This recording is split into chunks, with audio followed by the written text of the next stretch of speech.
আমি একটা মেয়েকে অনেক ভালোবাসি এবং সে আমাকে অনেক ভালোবাসে। মেয়ের নাম সহ লিখেছো কেন তুমি? এই পাগল নাকি এই ছেলে যে প্রশ্ন করেছে? তার হ্যাঁ, মেয়ের নাম সহ ঠিকানা সহ দিয়েছে। তার বাবা মারা গেছে।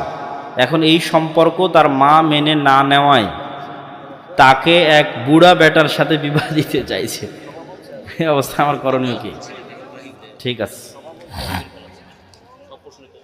আচ্ছা, এটার উত্তর হচ্ছে বাবা, মেয়ের পিতা যদি না থাকে তাহলে মেয়ের অভিভাবক মেয়ের দাদা, মেয়ের দাদা যদি না থাকে মেয়ের অভিভাবক মেয়ের চাচা, মেয়ের চাচা যদি না থাকে মেয়ের অভিভাবক মেয়ের ভাই, মেয়ের বাপও নাই, চাচাও নাই, দাদাও নাই, ভাইও নাই, তাহলে মেয়ের অভিভাবক এলাকার চেয়ারম্যান মেম্বার, মসজিদের ইমাম।